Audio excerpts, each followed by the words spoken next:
ما په سوشل میډیا باندې کله بلو د بیلټ خبره نه ده کړې، کله مې سپکو خبرو ته زړه نه دی ښه کړی. که زه نن هم کښېنم ټیک ټاک لایو کنځلو کې به زه 10 لک روپۍ شپه ګټم، ګنې دا ګز او دا میدان. خو هغه افسر افغان چې دله د دې ځای نه لاړ شي تر هغه اکلینه پورې، تر هغه بیجینګ پورې، تر هغه هنان پورې، تر هغه ګوانزو پورې په دلو دلو پښتانه روزي، ګلونه راوړي، عزت لور کې پی ایچ ډي سکالرز راته ناسي، پوسټ ډاک چا کړی هغو راته ناسي، زما خبره اوري. د دې وطن کوم داستان چې ورته زه بیانوم دا صرف په دې خبره چې کمزوري او سپکې پیسې نه ګټل غواړو. زه دې ځوانانو ته ډېر په اسانه باندې دا هوپ ورکوم. خلک وایي که نه لندن ته ځو، امریکې ته ځو، څه نشته او دا خدای ګواه دی مدثر جانه، خدای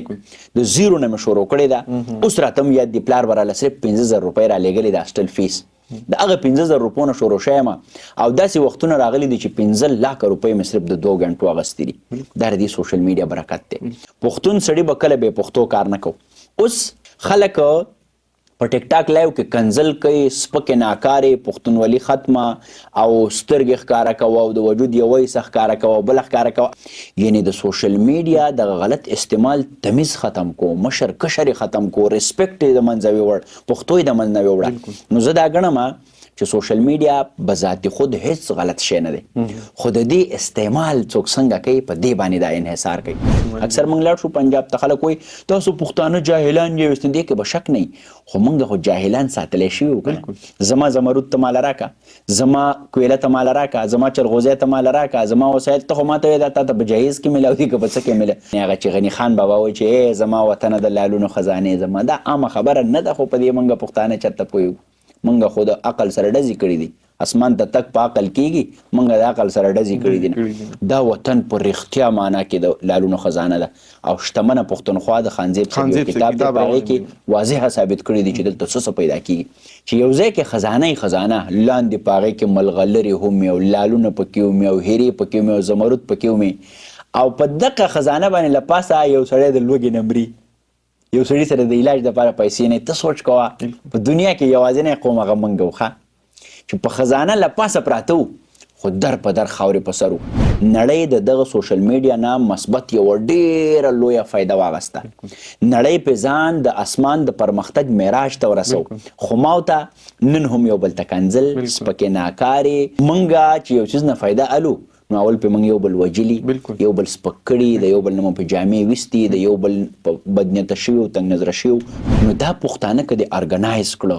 منیج دې کړه او د دې خپل وطن دا وسایل دې وپېژنده او د دې نه یې کار واغست، ته به یې زمانه سعودي عرب ته لاړ شه. هغه دغه چې سراج الحق صاحب چې وایي چې دلته به خلک راځي، ډېره ټیک خبره کړې، هغه سیاسي بیان دی، راځي به هم خلک دلته، خبره دې ټیک کوي خو لار خلکو له نه ورکوي. دا د سیاسي خلکو کار دی که نه. لکه اوس ګنډاپور صاحب ته ګوره، هلکه د خدای مسلمانه چلو چلو ډزه چلو، د دې پښتنو ټول زور په کنټینرو باندې برباد شو. که دا زور چېرته دې په صحیح ځای کې ولګوي که نه، په خدای یقین وکړه دا وطن ابادېدی شي. که په کور کې وهل ټکول د ښځې او د خاوند راځي او دا خبره د وهلو ټکولو نه د کنځلو نه تر طلاقه پورې رسي، نو په هغې کې نن سبا د سوشل میډیا د غلط استعمال ډېر لوی کردار دی. که نوې جوړې د واده نه مخکې روانېږي د یو بل سره، هغه هم د سوشل میډیا غلط استعمال دی. که ښه یاران روانېږي د یو بل سره، هغه هم د سوشل میډیا غلط استعمال دی. که پلار راپاڅي او زوی ولي، دا شوي دي زموږ په معاشره کې. زه چې کومه خبره کوم مدثر صاحب دا به شوي وي، نو دا هم د سوشل میډیا غلط استعمال دی. که لور راپاڅي او مور ته وایي چې ته خو آوټډیټډ یې، د زړې زمانې ته په څه پوهېږې، دا هم د سوشل میډیا غلط استعمال دی. زه دا ګڼم چې زموږ سره یوه لویه بدبختي وشوه مدثر صاحب، موږ په حادثاتي توګه اکسیډنټلی د سوشل میډیا حصه شو. زما او ستا غوندې ښکلي ښکلي ځوانان ډېری په دلو دلو په دغه میډل ایسټ کې، په سنټرل ایشیا کې در په در خاورې په سر ګرځي. موږ په هغه ټمپریچر کې هم مزدوري کوو، په سعودي عرب کې، په قطر کې، په عمان کې، چې هغې کې هیومنلی امپاسبل دی، انسان نشي وتی په هغه ټمپریچر کې. موږ بېخوده کېږو خو وځو، ځکه چې بله لار مو نشته دی. وجه څه ده چې دې کې نور علتونه به هم وي، ریاستي جبر به هم وي، ریاستي غلطې پالیسۍ به هم وي، خو زموږ خپل ذهنیت هم دی. ګورئ موږ پښتانه یقین وکړه دا خان دی، دا میا دی، دا مولا دی، دا زرګر دی، دا فلانی دی، دا ډنګره دی، تپو دی، نسبونو دی، خیلونو، تر دې چې دی مسلکونو. تاسو وګورئ په دې وروستیو کې پاړه چنار کې څه وشو. دې څیزونه موږ داسې نیولي وو که نه، داسې نیولي چې که دا ټوله دنیا موږ پرېږدي هم که نه، خو چې دا ذهنیت موږ نه بدل کړی که نه، هېڅ د دښمنانو حاجت نشته دی. دا دښمني لګره چې ځان لرم. هر هغه پیسې، هر هغه گاډي، هر هغه پودکاسټ، هر هغه کیمرا، هر هغه چیز چې هغه تاله ډیر زر راشي او تا په مهنت نه کړی کنه، نو دا ستانه ډیر زر زی هم. دا غیر فطری دی، دا ان نیچرل دی. د ټیک ټاک لایو گیمینګ کې دا پی کې میچ دی کوي کنه، خلکو ته ازمری راولي یو څه بل څه، نو هغه چې وبېلي نو بیا کنزل کوي او ګاډي واډي وای او خفای. ځوانانو ته مې التجا ده چې مهرباني وکړئ، په خپلو خپو باندې ودرېږئ، خپلې وزرې چې دي نو هغې له دا توان ورکوي چې هغه د الوت قابلې جوړې شي، نه چې ایرې غیرې خپلوئ، نه چې کمزورې لارې خپلوئ، نه چې د کنځلو په زور باندې ځان مشوروئ. یو ورځ به مرو، چېرته یو ذات له به جواب هم ورکوو، زمونږ خو څه فرض هم جوړېږي په دې معاشره کې.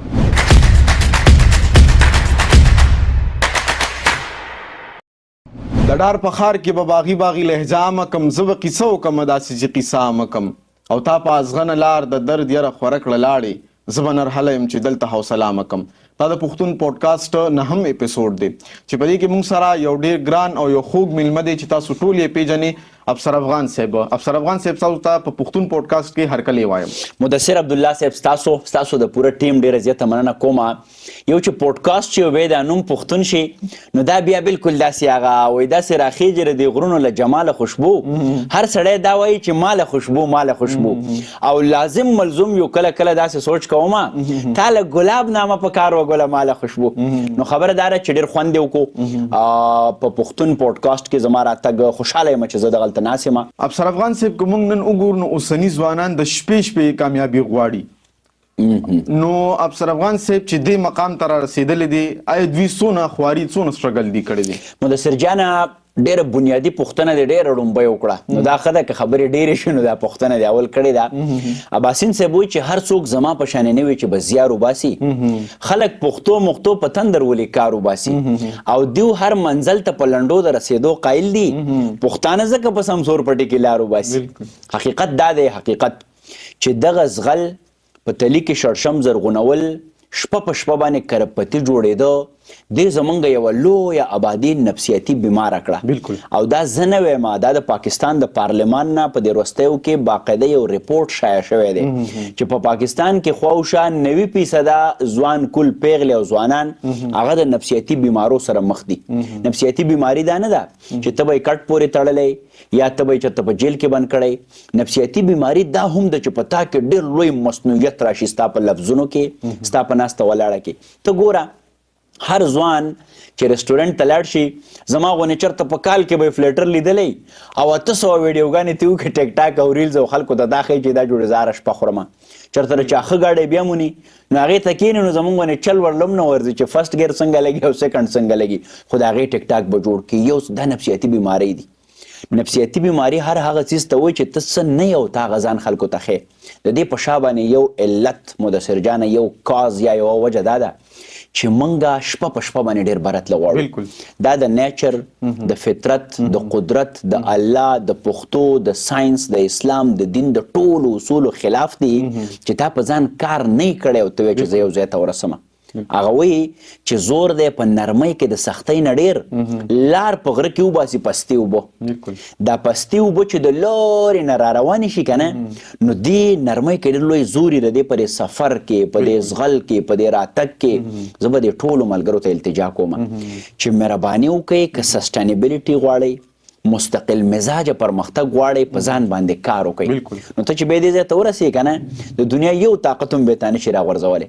خو که ته په مصنوعي توګه باندې مشروم ګروتو کې شپه په شپه راوخېږې، او د هغې واضح مثال د ټیک ټاک لایو کنزلمار دی، د هغې واضح مثال په فیسبوک باندې راغلي هغه څوک دی چې په عجیبه خبره ځان وایرل کړي، بیا چې سبا له میدان ته یې راپرېږدي چې راځه چېرته په میدان کې خبره کوو، یا چېرته غټه غونډه یا کانفرنس یا مشران ناسي. او د دې یو مثال زه داسې ورکومه، زمونږ په شب قدر کې یوه غونډه وه، نو څه کسان راغلي وو، نو د هغو سره خو څه کنټینټ ونه، په ځان یې کار نه و کړی، ټول عمر به یې کله یوه ګډه وډه خبره وکړه. نو او موږ خو داسې قام دی، قام بل څه هجوم دی، ګڼه ده. نو دا هجوم ته چې ته کومه ایره غیره ووایې، دوی پې خوشحالېږي، واو واو ډېر ښه مدثر. نو د هغو خو ګډې وډې ویلې، کنټینټ ورسره ونه. نو مخکې یو 3 سپین ګیرې ناست وو، نو دوی چې د سټیج ته راپاڅېد، هغه ورځ د سپیشل پرسن ورځ وه، د څوک چې لکه خاص خلک دي که نه. نو دیو پاسې د هغه ټول ورته هغه خلک ناست دي هغه ډیفرنټلی ایبل او دیو خپلې دا ګډې وډې وایي. نو یو سپین ږیری راپاڅېد ډېر غوسه شو ویې کښېنئ سړیه وی دا تاسو چا راغوښتې وی دا څه وایې تاسو وی تاسو ته دا احساس نشته چې په کم محفل کې کومه خبره کول غواړي. د دې ټولو خبرو په شا باندې وجه دا د مدثر جانه چې خلکو په ځان محنت نه کړی او مخکې تله غواړي او په دغه لړۍ کې به آخري خبره دا کومه هر هغه پیسې هر هغه گاډې هر هغه پوډکاسټ هر هغه کیمرا هر هغه چیز چې هغه تاله ډیر زر راشي او تا په محنت نه کړی کنه نو دا ستانه ډیر زر زی هم دا غیر فطری دی دا ان نیچرل دی. ما ته سملګری اکثر وای د ټیک ټاک لایو گیمینګ کې دا پی کې میچ دی کوي کنه خلکو ته ازمری راولي یو څه بل څه نو هغه چې وبېلی نو بیا کنزل کوي او غړي وړي وای او خفای نو زه ته مدا ولي هغه وای ما خو میچونه غټو نو دا د نفسیاتي بیمار کړی دی قصو وجه دی چې ان نیچرل چیزونه دي غیر فطری چیزونه دي. ځوانانو ته مې التجا ده چې مهرباني وکړي په خپلو خپو باندې ودرېږئ خپلې وزرې چې دي نو هغې له دا توان ورکوي چې هغه د الوت قابلې جوړې شي نه چې ایرې غیرې خپلوئ نه چې کمزورې لارې خپلوئ نه چې د کنځلو په زور باندې ځان مشوروئ. یو ورځ به مرو چېرته یو ذات له به جواب هم ورکوو زمونږ خو څه فرض هم جوړېږي په دې معاشره کې او دوه قسمه خلک یو هغه خلک چې هغه معاشرې ته ګوري او د معاشرې لیول ته ځان راغورځوي او یو هغه خلک چې په تاریخ کې به ژوندي پاتې کېږي چې هغه معاشره خپل لیول ته راخېږي هغه د ایرو غیرو سهاره نه اخلي هغه خپل د مضبوط کنټنټ د رسا فکر د جوور خیال په بنیاد باندې د معاشرې تربیت کوي او معاشره د ښکلا په لور بوځي. مطلب نچوړ د خبرې دا چې صاحب شاه صابر صاحب وایي چې زری زری شي چې رڼا ته رسي نور ته رسي ستوري د سختو نه تېرېږي چې سهار ته رسي. همداسې ده. د سوشل میډیا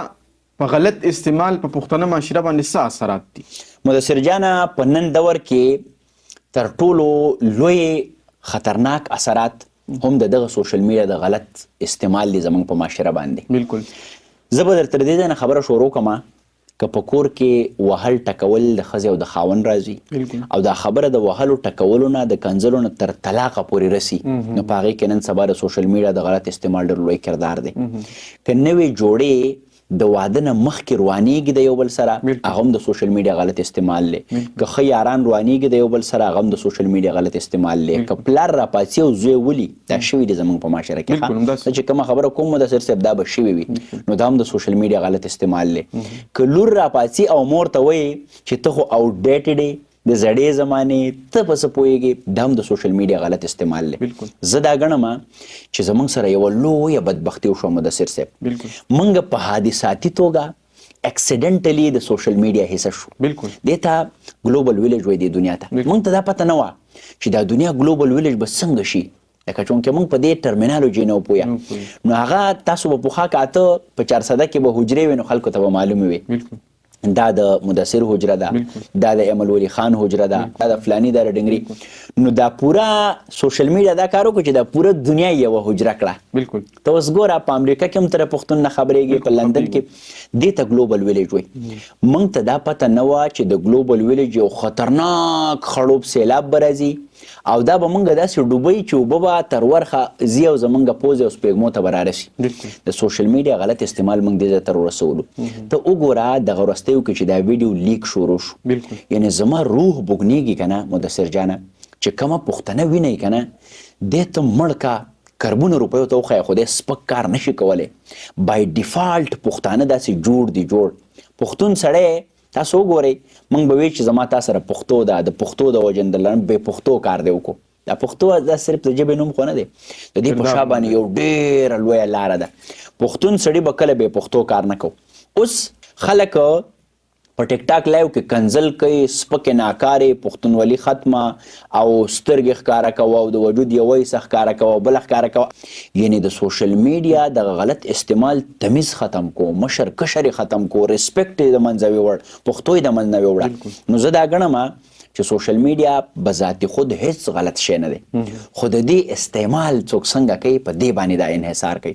زه هم د سوشل میډیا یو ډېر مضبوط استعمالونکی یم. دا موږ چې کوم ناسو دا پوډکاسټ دا به خپرېږي په سوشل میډیا باندې دا یو ډېره ښه لار هم ده خو دا بیا په پښتون تربیت باندې په درنه وینه باندې ستا په خاندانی پس منظر باندې انحصار لري چې ستا په کومه کټوۍ کې تربیت شوی دی په کومه غیږه کې ترالوی شوی نو بیا ته به یا د ښه استعمال کې یا به بد استعمال کې نړۍ د دغه سوشل میډیا نه مثبت یو ډیره لویه فایده واغسته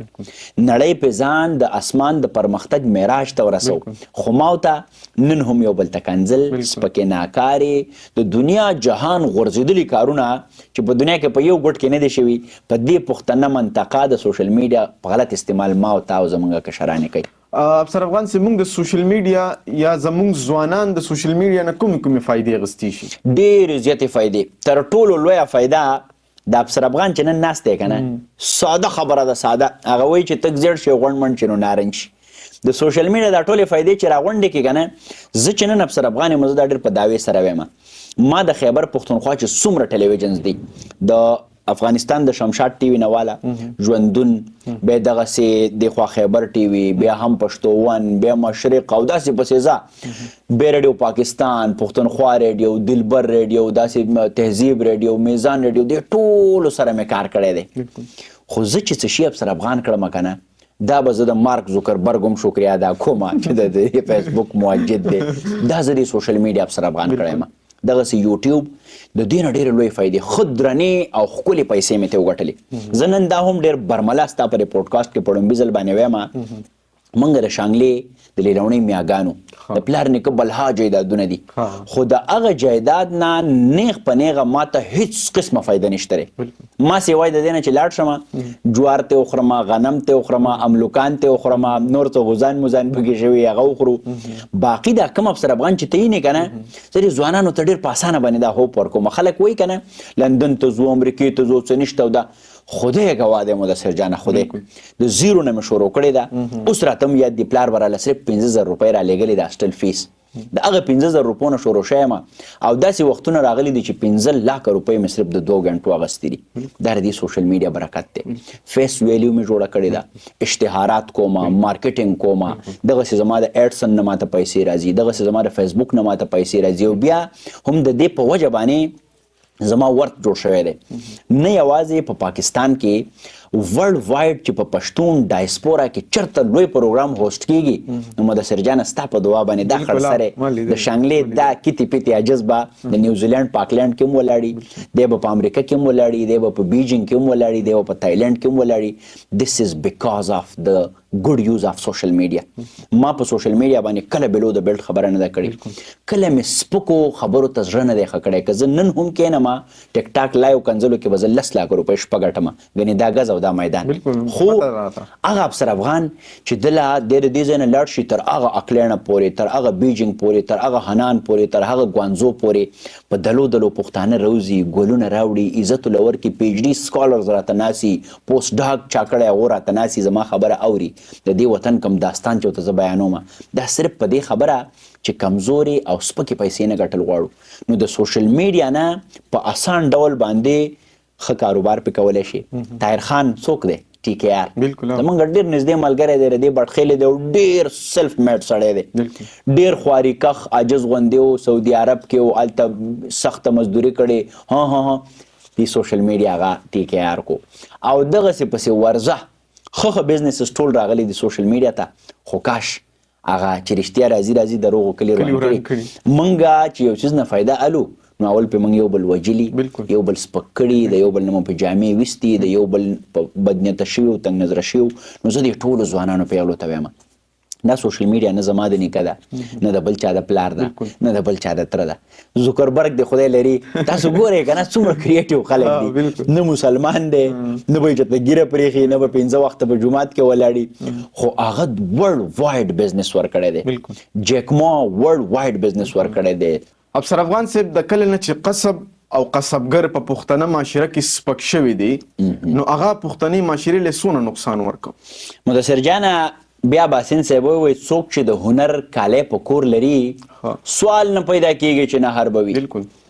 باچا خان بابا یو خبره کوله. باچا خان بابا ډېر لوی دانشور، ډېر لوی مبارز د دې خاورې تیر شوی دی. کاش موږ ډېر بدبخته پښتانه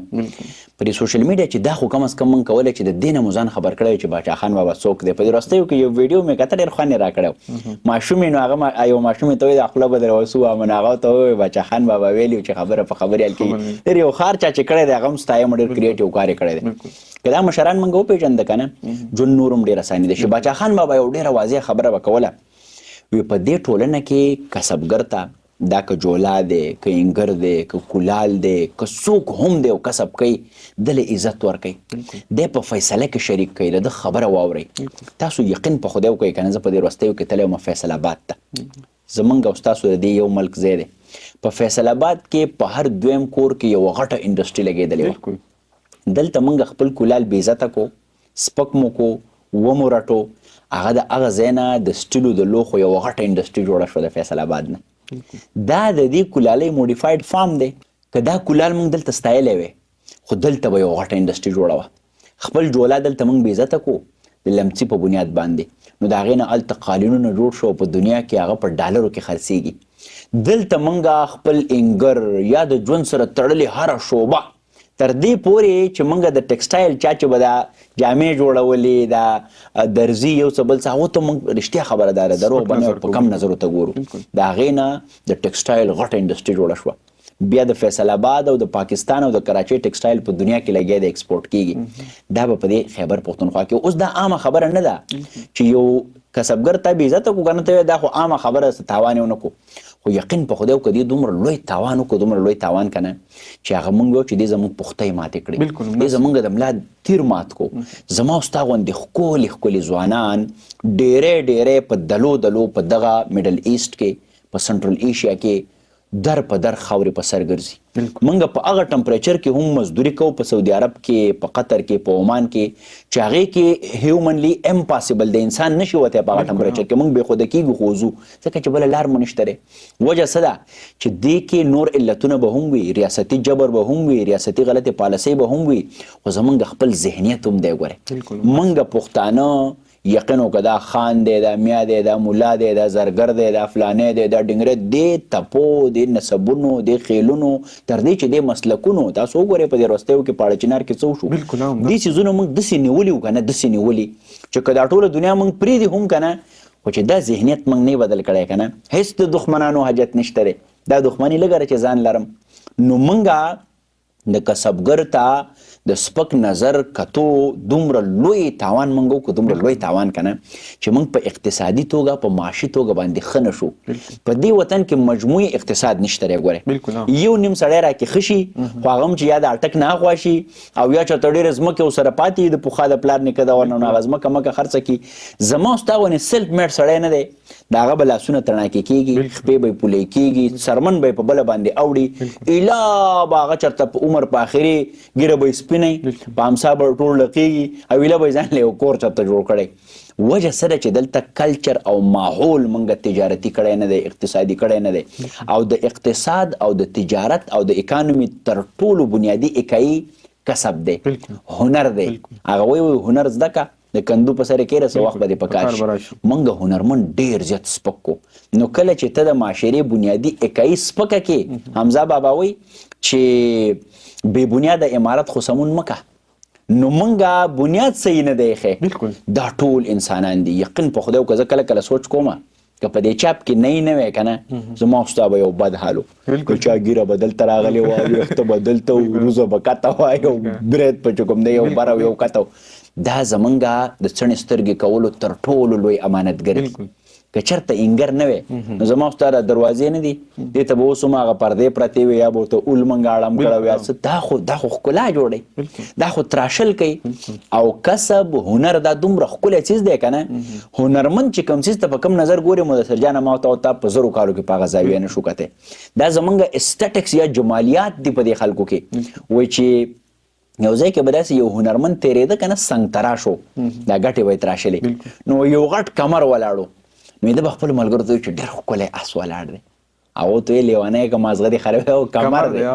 دی وایي تاسو ته پته نشته، ډېر ښکلی اس ولاړ دی. به هر حال یو 10-20 ورځې پس دی لاړ او هغه کمر یې ډېر ښکلی وتراشو او بهترین اسې ته جوړ کو. نو بیا چې به هغه ملګري تېرېده نو ملګرو به وایي ډېر ښکلی اس دی. دی نه ډېر ښکلی کمر وایي هغه کمر چې ماتې دا خلک دي دا کسبګر ته چې دا ډېره بنیادي خبره ده. او زه بیا هم خلکو ته ریکویسټ کوم چې خدای ته وګورئ. لکه ما ته اوس هم یاد دي زمونږ په کلي کې به اینګر نو کله چې به دا درمندونه موږ واغسته که نه هغه پر اشپیل به مو جوار څپ وهاله پاک به شو نو هغه به راغی ګوډې به یې راوړی هغه به خپل هغه دانې وړي دغسې ملا به خپلې دانې وړي دغسې کلنډ دغسې چې کوم خلک به هغه به موږ له دا پالې مالې او دا قلبه چې به خرابه شوه دا به د اینګر جوړولې که نه. یو ډېر ښکلی ماحول به د درمن په آخري ورځ باندې به دا ټول خلک راغونو. دې ته اشتراکیت وایي. زموږ ژوند به شریک و. هغه ورځ مې یو ډېره ښکلې خبره واورېده نورالامین صاحب یې پښتانه وې دومره په دې شریک ژوند مین دي که نه چې زمونږ چلم چې هم په حجره کې پروت نو خان پې هم خوله لګوي یو کړ وباسي او غریب پې هم خوله. او د دې خانانو یا د مغرب یا د یورپ به کلچر سره سیګرټ نو سیګرټ یوازې شی دی. تا به چېرته داسې نه لیدلی چې سیګرټ څوک پاته کسس کړي هغه ځان لغلی غونې ورته یو ګوټ کې ناست هغه خلک یوازې دي. هغه موږ وایو که نه د ولس یې لوښی جدا دی. موږ خو چې به ډوډۍ هم خوړی یو غټ تالی به په شریکه به کېناستو. موږ خو به اوبه هم په یو جام باندې څښلې ته یقین په خدای وکړه. نو زما په خیال دا کسبګر دا خان دا نواب دا مولا دا زرګر دا اینګر دا ټول منګر د معاشرې د ښکلا امانتګرو یوه ګلدسته ده. هر چاته په ډېر لوی قدرمن او عزتمن نظر کاته پکار دی. که یو سړی وزیر اعظم دی هغه هلته خپل کار دی. خو دلته که یو سړی د یوې پاله خرابه شوه که نه دی هم دومره اهمیت لري لکه څومره چې د هغه وزیر اعظم دی. هغه وزیر اعظم نشي کولی چې دا پاله جوړوي دا به له دی جوړوي. یو بل ته به قدر ورکوو نو ښکلې معاشره به جوړېږي. یو شعر دی وي د ډول په ډنګ یو مړه خو د ډول خاوند ذلیله د سرو لمبو په منځ کې مې فنکار غږېده. سندره مونږ اورو سندره مونږ خوښو ورته ګډېږو خو سندرغاړی یا فنکار هغه ته مونږ په ښه سترګه نه ګورو. څه وجه ده؟ مدثر جانه که هر څومره اوس دغه رنګ دغه کلتور یو څه په دې کې ډېر لوی کمی راغلی دی. موږ اوس وینو زه په خپله باندې زما وجه شهرت ټپه ده. زه د ځوانانو په ټپه کې ډېر قبول کړم او مقبول هم کړم او خوښ هم کړم او ښکلې هم کړم او تندی راله هم ښکل کو. یو ډېره حده پورې دا تا چې کومه خبره وکړه په دغه شدت کې کمی راغلی دی. زه اوس وینم خلکو مینه هم شروع کړې ده چونکې علم سنه څه زیات شو اکسس زیات شو خلکو کې یو څه پوهه راغله. خو بیا هم یوه لویه آبادي اوس هم داسې کوي دا کومه خبره چې تا وکړه. د هغې وجه دا ده چې څومره چې د خلکو ایکسپوجر کیږي نړۍ ویني او که ته چېرته مدثر جانه په رښتیا معنه کې د دنیا کلتورونه دې ولیده که نه او ته بیا خبر شو چې کلچر ثقافت چې په هغې کې سندره هم راځي او په هغې کې ډول هم راځي او اتڼ پکې هم راځي او دا ثقافت ګوره صرف دا نه دی ښه دا خلک اکثر وایي که دا ثقافت یوازې سندره ده. ثقافت دا هم دی که نه چې دا میز څنګه جوړ دی. بالکل دا ستا ذهنیت ارکیټیکټ ښیي چې ستا ارکیټیکټ څنګه دی. لکه د پخوانو خلکو دا بودیسټ ریمینز چې دی وایي نو د آبادۍ نه دیو اندازه لګوي چې دا د کم ثقافت د کم تهذیب د کم تمدن خلک. نو د کلچر په زمره کې دا ټول هر څه راځي سندره ټپه شعر میز دیوال دا ټول تر دې پورې دا جامې دا ټوپۍ دا مفلر دا هم ثقافت دی. یعنی د ژوند د کړه وړنه چې ثقافت وباسي که نه دا ژوند خشک پاتې شو. خشک ثقافت یا لطیف احساسات دا د ژوند تر ټولو لوی ښایست دی. نو زه دا وایم دا کم خلک چې څه چې ته ډمتوب وایي دا ډېر لکه زه دې حد ته اوس موږ رسېدلو چې په دې موږ خبره هم نه کوو. هغه وایي د کلي خان مولا له ورکړه وظیفه ویلې خلک خو خوار دي خو ذهنونه یې هم خوار ساته. دا په ذهني توګه دومره خوار دومره ځپلي دومره رستو پاتې دومره بې علمه خلک دي که نه چې دیو ته دا پته نشته دی چې د ژوند ښکلا خو په ثقافت باندې روانه ده. او دا هم یاد ساته کلچر از ډیپ روټډ دین انیثینګ. ثقافت نه دی د دې زیلې ډېرې جوړې دي ډېرې جوړې دي. کله چې بر صغیر پاک و هند جدا کېده نو یو بوډۍ وه او هغې ته یې ویل چې هغه هندوه وه هغه به دلته په پاکستان په یو سیمه کې اوسېده د خپلې مسلمانې ملګرې سره چې ورته ویل چې بس دی پاکستان او هندوستان جدا جدا شو ته به اوس یې هغې ویل دا څوک وایي ځان له به جدا کېږي وایي دلته زما ملګرې ده موږ په تناره باندې کښېنو ډوډۍ پخوو زه به بېګاله ځم هغه به قلپي راوړي په تنور به یو ټاپه کوو. هغه کلچر دومره سټرانګ و هغې وایي زه دا نه منم چې تاسو د مذهب په بنیاد جدا کېږئ ځان له جدا کېږئ او ویې دلته زما یو پیشو ده هغه تنور په غاړه باندې څملي او ایرې د ځان نه ټکوي. هغه په خپل هغه کلچر کې دومره ورانښتې وه. یا بیا ته ګوره کله چې د بر صغیر پاکوین تقسیم شو هغه د ابوالکلام آزاد خبره وی هغه ته چاوي چې مبارک شي پاکستان آزاد شو وی هغه ته رسې په جړغوني نظر وکاته چې هندوستان څیرې شو یعنی هندوستان وشلید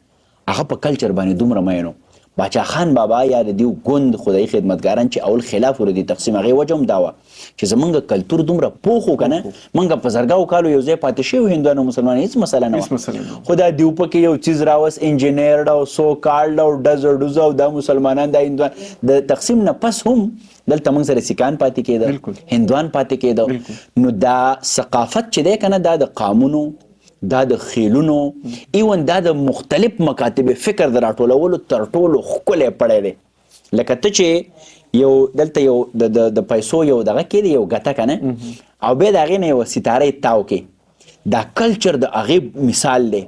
چې د دا ټول نوټونه دی کې که د لسو نوټ وي که د زرو وي که د شلو وي که د څه د دا نوټونه یو ځای تړلي ساتلي خو چې دی باندې پنکته راپرېښي هوا یو دا ستارې ته لرې کې که نه دا یو نوټ نو کله چې ته د ټولنو نه کلچر وباسې ثقافت تی وباسې دا ستا خبره سندره تی وباسې ټپه تی وباسې جمالیات تی وباسې اخلاقیات تی وباسې نو تا خو معاشره تباه کړه برباد دې کړه د هغې لوی مثال زمونږ معاشره ده چې مونږ په ډېر مصنوعي توګه باندې لګیو مونږ ویو مونږ پاکستان یو قوم دی دا د دنیا یو کتاب او یو ذهن او یو رنگ او یو نسل نه مني پاکستان د قومونو مجموعه ده پنجابي او پښتون یو قوم کېدی شي سندي او بلته یو قوم کېدی شي زمونږ په عقل خو ګلۍ شوې ده نو ته چې په زور یو شی راټړې که نه نو د هغې به دا مثالي چې پاړه چینار سوځي او په لاهور کې ګډاګانې کېږي بلوچستان برباد شو او په بلدستان کې میلې کېږي ځکه چې تا قومونو ته هغه عزت نه دی ورکړی هغه درناوی د هغو ثقافت نه دی خپل کړی او د ترقۍ راز په دې کې دی مدثر جانه یاد ساته ښه دانشوران وایي زه نه وایم چې ته د هر چا د رنګ نسل مذهب عقیدې کلتور احترام وکړي او هغه ته په هغې کې مقور کړي چې هغه مخکې لاړ شي ته ما اسلام آباد ته بوځې او زما په خوله دې پټۍ لګولې چې ته په اردو کې خبرې کوه یا په انګریزۍ کې خبرې کوه زه چېرته هلته دا خبرې کولی شم خو که ته ما په دې اسلام آباد کې ودرې او ما ته وایې چې ته د خپل مور ژبه کې خپله سندره وایه که ته پنجابی ودرې هغه ته وایې چې د خپل په مور په ژبه کې پنجابۍ کې سندره وایه ده نو ستا ملک به نوره ترقي وکړي نو تا په زور په ما یو شی راامپوز کړی دی نو نه پې زه پوهېږم او نه پې ته پوهېږې یو ګډه وډه لانجه ده لہذا دا سوال ډېر دی ته انګریزۍ کې لوډډ کوېسچن وایي په دې باندې په مودو خبرې کېدی شي ثقافت ته ډمتوب ویل دا ډېر قابل رحم خلک دي دا ډېر عجزان خلک دي دیو لا دومره وروستو پاتې دي که نه چې موږ په دې خبره هم کوو نو موږ له به یو 20 کاله دیو په ضرورستیا تله پکار نو موږ سره دومره وخت نشته چې موږ وروستو لاړ شو موږ به مخکې تګ کوو هغه وایي چې نور قامونه فاصلې وهي لګیا دي پښتانه یو بل لخپې وهي لګیا دي نو موږ به د علم عقل په بنیاد باندې مخکې تګ دپاره کوشش کوو افسر افغان صاحب که موږ وګورو نو زموږ په پښتونخوا کې ډېرې داسې سیمې دي چې د هغې څه نه څه څیز مشهور دی لکه د چارسدې ګوړه خمتا وروجې داسې د سوات چې کوم دی نو سلامپور شړی داسې نور علاقې د هغې څیزونه مشهور دي نو آیا ځوانان څنګه کولی شي چې د خپلې علاقې چې کوم پراډکټ دی د هغې د آنلاین کاروبار شروع کړي او هغه داسې یو حد ته ورسي چې هغه دنیا ته ورسي لکه څنګه چې دنیا موږ ته خپل پراډکټ رسولیږي مدثر جانه دا فارمیټ ډېر زیات مخلی دی او آلریډي په دنیا کې ځای په ځای خلکو کارولی دی د چین د ترقۍ راز یوازینی دا دی که نه چې په چین کې په کم ځای کې څه شی پیدا کېږي که نه یو خو په هغې باندې اول د هغه خلکو خپل حق دا نه ده چې یو څیز به پیدا کېږي په ګوانزو کې او په بیجینګ کې به ورته دلته خلکو خوله وازې نیولې چې دا خو به ماله راوړي دا انتهایی غیر انساني غیر فطري غیر اسلامي کار دی او ما پرون مولانا خانزیب صاحب یو مرکه اورېده هغه وی چې د حضرت عمر فاروق رضی الله تعالی عنه په دور کې ډېر لرې ښارو د مدینې نه په هغه ځای کې وی یو هغه وی چې دلته څه ډېرې پیسې یا څه مال راجمع شوی دی لہذا صحابي ورته وی چې دا د هغه ځای نه موږ رالیږو دلته مدینې ته وی حضرت عمر فاروق رضی الله تعالی عنه ورته وی چې دا اول په هغه ځای کې استعمال کوي چې د هغه خلکو استعمال پوره شي نو الی به دلته راولېږي دا د عقل سودا دا ده دغسې زمونږ په خیبر پښتونخوا کې یا په پښتون وطن کې ځای په ځای باندې د وزیرستان د چلغوزو نه راواله د شانګلې د املوکو نه راواله د سرای نورنګ د زاڼو نه راواله او دغسې د پیښور د کباب او د تیکو او د پټو تیکو او د شینواریو دا هر څه چې راغونډ کې که نه ته په خدای باور وکړه په پښتون وطن کې ځای په ځای باندې هغه چې غني خان بابا وایي چې ای زما وطنه د لالونو خزانې زما دا عامه خبره نه ده خو په دې موږ پښتانه چېرته پوهېږو منګه خو د عقل سره ډزې کړي دي اسمان ته تک په عقل کېږي منګه د عقل سره ډزې کړي دي نه دا وطن په رښتیا معنا کې د لالونو خزانه ده او شتمنه پښتونخوا د خانزیب صاحب یو کتاب دی په هغې کې واضحه ثابت کړي دي چې دلته څه پیدا کېږي په دې وطن کې ډېر څه پراته دي مدثر جانه خو ته دې ته سوچ وکړه که نه دې ته سوچ وکړه چې یو ځای کې خزانه لاندې په هغې کې ملغلرې هم وي او لالونه پکې ومي او هیرې پکې ومي او زمرد پکې ومي او په دغه خزانه باندې له پاسه یو سړی د لوږې نه مري یو سړي سره د علاج دپاره پیسې نه ته سوچ کوه په دنیا کې یوازینی قوم هغه موږ وو چې په خزانه له پاسه پراته وو خو در په در خاورې په سر وو ستاسو کور کې امن دی مزې کوئ دلته مو د وسپنو باران وکړو تاسو په امرودو کې پیسې ګټئ او موږ په زمردو کې تاوان وکړو دا ډېره صفا واضحه څرګنده خبره ده چې موږ هغه بدبخته قامونه دنیا په مخ چې موږ په زمردو کې تاوان کړی دی نو لحاظه په دې پښتون وطن کې ځای په ځای باندې خزانې پرتې دي دا د عقل په بنیاد د وزډم په بنیاد د هنر په بنیاد را برسېره کول دي دا په کار راوسته دي دلته اکنامیک بوسټ ورکول دي دلته معاشي ترقي کول دي او ډېره ښکلې کېدی شي ډېره ښکلې کېدی شي زه دا خبره هر ځای کې کوم او سمه د مانځه په شانې مې وکړه چې اسرائیل یو قوم دی او هغو خپل یو شی ایجاد کړی دی پیپسي پی ایچ پینی سیو اسرائیل او هغه پیپسي ته په خدای باور وکړه په خدای که نه د ضلع شانګلې کس یو علاقه ده بیا هلته تور ډوب هلته یو جنریټر دی د هغې سره پخوا کې یو وړوکی خس دوکان دی په هغې کې ډیو هم پراته دی او پیپسي هم نو یو سړی چې ډیو واخلي نو سړي ته وایي ماله وایي دا شین پیپسي راکړه یعنې دومره دیو کمال کړی دی دا اسرائیل هلته نه دی راغلی چې پراته دی دا وزډم دی دا عقل دی د اسرائیلو په یوه یونیورسټۍ کې چې څومره ریسرچ کېږي که نه دومره په پوره پاکستان کې ریسرچ نه کېږي د هغو په یوه یونیورسټۍ کې خلک د عقل نه کار اخلي د علم نه کار اخلي موږ خو لا اوسه پورې یوویشتمې پېړۍ په درېیمه لسیزه کې ټوپک ډزه ځمکه پوله تا زما خور ته وکاته ما ستا ترور ته وکاته او مرګونه زمونږ هر درېیم ځوان یا جیل خوړلی یا د جیل په انتظاري یا ډس کړی یا د ډس په انتظاري داسې ده که نه یقین په خدای وکړه نو دا کومې خزانې چې دلته پرتې دي که نه که موږ د عقل نه کار واغست او په معاشي توګه دا موږ لینک کړی شوی د خپل ژوند سره نه به دلته ډزې نه به بدامني موږ ولې استعمالیږو خلک دا خبره کوي که نه اکثر موږ لاړ شو پنجاب ته خلک وایي تاسو پښتانه جاهلان یې دې کې به شک نه خو موږ خو جاهلان ساتلی شوي وو که نه زما زمرود ته ماله راکړه زما کویله ته ماله راکړه زما چرغوزی ته ماله راکړه زما وسایل ته خو ماته وایي دا تا ته په جهیز کې میلاو دي که په څه کې میلاو چې زما څیزونه ته ماته راکړې زه ګوره تا ته پته شته ذهن کله پرمختګ کوي چې کله ستا جیب پرمختګ وکړي دا ګوره ډېرې واضحه خبرې پلار مې افلاطون نه و خو ویل به خېټه غزل نه غواړي ډوډۍ غواړي نو لحاظه چې کله هم ته په خېټه باندې موړ شې نو ستا بیا تحقیق تخلیق دې کارونو ته زړه وشي زمونږ ذهن شنډ دی شنډ مدثر جانه مونږ ډېرو په لنډو اوبو کې ډوبېږو زه دا سوچ نه کوم چې د دنیا تر ټولو قیمتي چیز ما سره ژوند دی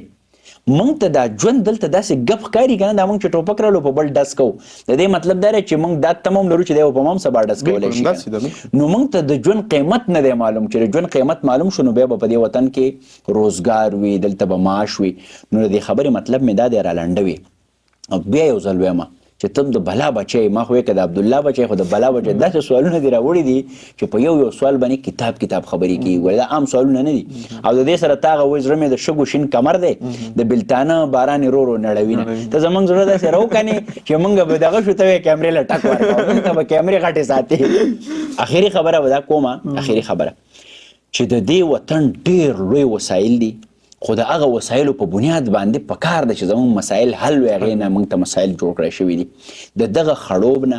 د وینو د دې ډنډ نه په دې کې به یو نوی ګل ټوکېږي او د عقل او علم په بنیاد باندې به تېروځو مهذبه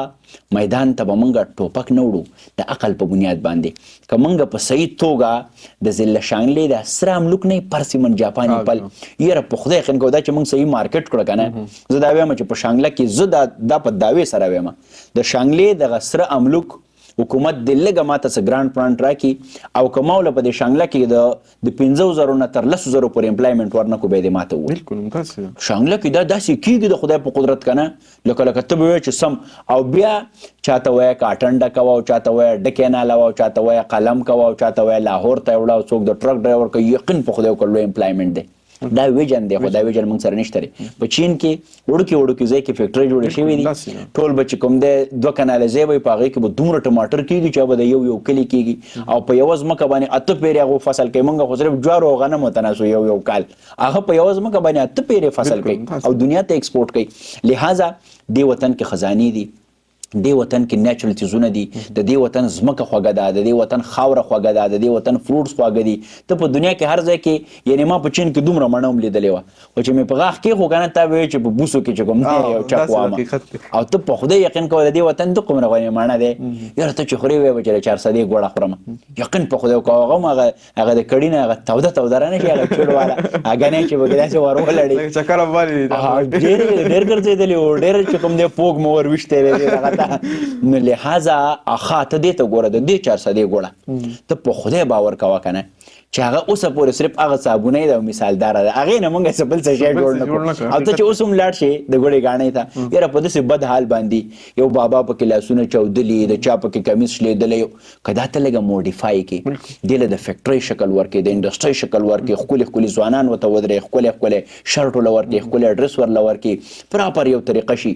د دې یوې ګوړې ګاڼۍ نه به موږ دومره امپلایمنټ او دا به موږ دنیا ته ورسو. لږې ښکلې دغه وکړې پرزنټیشن وکړې، هغه ګوړی موږ د هغه څڼو په بورۍ کې راغستې وروړو هغې پورې ویښته ومنښتې او کله رانه ګوړه ارتاوه شوي او کله موږ ارتاوه، یو ګډوډ حال دی. موږ حقیقت دا دی که نه چې د علم د فکر نه ډېر لري وو، نو دا پښتانه که د ارګنایز کړو، منیج دې کړو او د دې خپل وطن دا وسایل دې وپېژنده او د دې نه یې کار واغست، ته به یې زمانه سعودي عرب ته لاړ شه. هغه دغه چې سراج الحق صاحب چې وایي چې دلته به خلک راځي، ډېره ټیک خبره کوي، هغه سیاسي بیان دی، راځي به هم خلک دلته، خبره دې ټیک کوي خو لار خلکو له نه ورکوي. دا د سیاسي خلکو کار دی که نه. لکه اوس ګنډاپور صاحب ته ګوره، هلکه د خدای مسلمانه چلو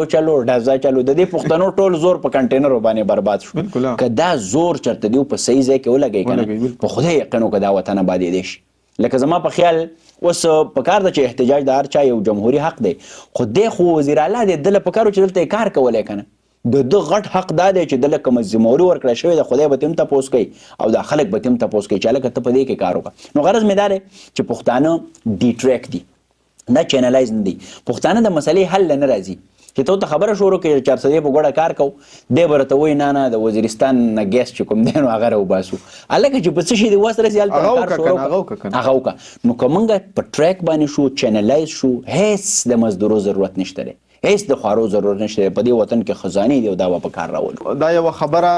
زموږ د هر یو پوډکاسټ حصه د پښتون پوډکاسټ حصه چې د پښتونخوا نوم خلکو وران کړی دی، څوک ورته KP وایي، څوک ورته KPK وایي، چونکې دا زموږ یو شناخت دی او چې یو سړی لکه خپل شناخت هغې نه بې خبرې او یا هغه ګپ ګڼي نو هغه بیا وروسته نوره ترقي او هغه ډېر بیا ګران شي. نو تاسو په دې باندې یو څو خبرو کې داسې کار دی مدثر جانه، دا د قرآن آیات دی ښه، بعضې خبرې به داسې کوو که نه، لکه دا پښتانه خو ډېر زیات من حیث القام مسلمانان هم دي. قرآن کې وایي چې اور ایک دوسرے کو اچھے ناموں سے پکارا کرے، ښه نومونه یو بل ته وایه، په کوم نوم چې سړی خوشحالېږي. حقیقت دا دی چې د دنیا تر ټولو لوی سټرکچرل وایلنس یا ساختیاتي تشدد دا دی که نه چې ستا نوم مدثر دی او زه تا ته مودې ویم، زما نوم افسر افغان دی او ته ما ته افسری وی، دا ته په ما باندې یو خطرناک تشدد کې ځکه چې دا نوم ګورې تش نوم نه د دې نوم په شا باندې یوه هسټري دا نوم زړو کې خسې ما. نو د دنیا تر ټولو لویه هستي چې د هر بچي لپاره خپل مور و پلاري، نو زما مور ما ته په غېږه کې وایي جما افشل افغان دی، جما ته زما نه هغه یو تاریخ هلی. زه چې لږ رالوی شم نو زما پلار چې په حجره کې ما له چا سره میلاوی دا زما زوی دی افسر افغان نوم دی، او ته زما د پلار چې زما لپاره لویه هستي ده او زما په روح او وینه کې د هغه هستي راګډه ده، ته د هغه نوم زما نه اخلې او ما ته خلکو ته د افسری دی. دقه کیس دا که پنجاب دی په ډکه خوله باندې دې ته پنجاب ویل پکار دي، چې ته پنجاب ته پی وې یاره دا خو ته ظلم کوې که نه، یا سند دی دې ته په ډکه خوله باندې سند ویل پکار. نو په عقل وګلی وشه چې خیبر پښتونخوا د خو دې ته خیبر پښتونخوا وایې که نه، KPK پکې لا څه شی دی او دا بله مغالطه ده. لکه دی وه KPK وایي هغه هم خطا وایي، زه د ادې نه او کراوادې د کلي دا خیبر پښتونخوا نه، دا پښتونخوا به یو ټکی دا KP دی اصل کې افیشل نیم که ته وې هم که نه، خو هغه زما په خیال ویل پکار نه دي، هغه انکرج کول نه دي پکار. نو هغه خطا شی هم دی نور خطا وایي، لکه هغه وایي څه رب و څه عبدالرب و. زما غرض دا دی که نه چې دا نوم چې د آیډنټیټي دی. زموږ یو پروګرام دلته گورنر هاوس کې هغه وخت کې شاپرمان گورنر او محمود خان وزیر اعلی، نو زه په سټیج باندې وم، ډېر غټ پروګرام، نو ما پسې یو کس راغی، یو جرګه وه د قبایلو جرګه، وایي ته به دلته دغه نه وې، ځان ته به افسر افغان افغان به ورسره نه وې. نو ما ورته وی هغه سړی زمونږ د یارانو مارانو کې وکړه. نو ما ورته وی جانانه دا ولې؟ وی چې بهرحال دغه دی که نه دا. ما ورته وی څه دی ته خو ما پوهېږه، زه خو پوهېږم چې شپږ ټلیفونونه خو دې وکړي دي او سټیج خو به هم زه چلوم، زمونږ په لاس بار و که نه، مونږ چې هم کوم ځای کې داسې زورور نو هلته نرو. ما ورته هغه کاغذ او پن کېښود، مې د زړه سره دا دیواله پن او کاغذ، دا دیواله هوسټنګ، او زه درنه لاړم. مې دا ته د کوم ځای انصافداري؟ تا زه راغوښتی یم، شپږ زنګونه دې راپسې وهلي دي او ما ته چې ځان ته به افغان نه وې. مې ولې ته افغان نه یې، پښتون یې که نه یې؟ هغه ویل زه خو پوهېږم خو دا خلک نه پوهېږي. نو مې د خلکو د جهالت سزا ته ماله ولې راکې؟ دا خو ته خلک پوهېږه چې خلک په خپل تاریخ نه دي خبر، دوی ته دا پته نشته چې د افغان تاریخ څه دی، بای بلډ کاغذات مال یا قومیت کې زه افغان یم، دا که پاکستان یو که نه زه به افغان یم، پاکستان چې نو په 14 اګست 1940 کې زه افغان یم، سبا لکه په امریکا کې یم زه به افغان یم. دا تا په عقل غلی سړی خفه شو که نه، مې مه خفه کېږه، خو مې چې ته لږ ډېر پوه شې په دې خبره باندې، په نوم باندې په یو ځای کې هم کمپرومایز نه دی پکار. دا زمونږ شناخت دی، آیډنټیټي. او بل زه دا وایم ستا مسله څه ده زما د نوم سره؟ یم مسلمانه، زه اوس خدای پاک افغان پیدا کړی یم، نو تا ته په دې کې تکلیف څه دی؟ خیبر پښتونخوا کې پښتانه اوسېږي، نو دې کې تا ته تکلیف څه دی چې ته دې ته خیبر پښتونخوا ووایې؟ بله دا چې دا جرنالیسټک ایتکس هم دي، بشري اقدار هم دي، انساني اخلاقیات هم دي، چې ته په کوم نوم خوشحالېږې مدثر جانه چې تا ته هغه نوم وویلی شي. تا ته پته شته کله چې ته په بي بي سي کې، سی ان ان کې، غټو غټو ځونو کې انټرویوز کې، یا ایون ښه اخبارونو کې چې نو هغه تا ته فون وکړي وایي تاسو به په کوم نوم باندې کمفرټیبل یې، کوم نوم زه تا ته اخیستی شم؟ دا اخلاقیات دي انساني. اوس زه خوشحاله یم په افسر افغان او ته ما ته وایې چې افسریا څنګه یو افسریا په خیر علي، نو دا خو تا زه برباد کړم. زه به تا سره خبرې کوم که زه به د هغه نفسیتي کیفیت نه روزم. نو زما په خیال دا تر ټولو لوی ظلم جبر دی د یو قام سره، د یو انسان سره، چې ته دومره تا کې انساني تقریب نشته چې تا هغه ته خپل نوم واغستی شي، یا دومره اخلاقي جرأت تا کې نشته چې تا هغه ته خپل نوم واغستی شي. نو زما په خیال خیبر پښتونخوا زمونږ یو نوم دی، 18 آئیني ترمیم کې دا موږ ته میلاو شوی دی او موږ په دغه نوم باندې ویاړ کوو، په دې باندې فخر کوو. نو پکار ده چې دا موږ خو په جرأت سره، په بادرۍ سره، په دلیرۍ سره او د علم په بنیاد باندې هر ځای کې ویو، دې کې هېڅ دویمه رایې نشته. ډیره مننه افسر افغان صاحب چې تاسو پښتون پودکاسټ له وخت ورکړو. زه د پښتون پودکاسټ د ټول ټیم ډیره مننه کوم او تاسو هم ډیره مننه کوم چې تاسو هم له وخت راکړه. مدثر جانه پښتون پودکاسټ ته او د ټولو پښتنو ته دغه د صابر صاحب شعر ډالۍ وي. زما ملګري دي پښتو وایي، پښتون دې مني، بالکل، ما ته د خیر دی نو موړی ادیب نه وایي څوک. ډیره مننه. چلو.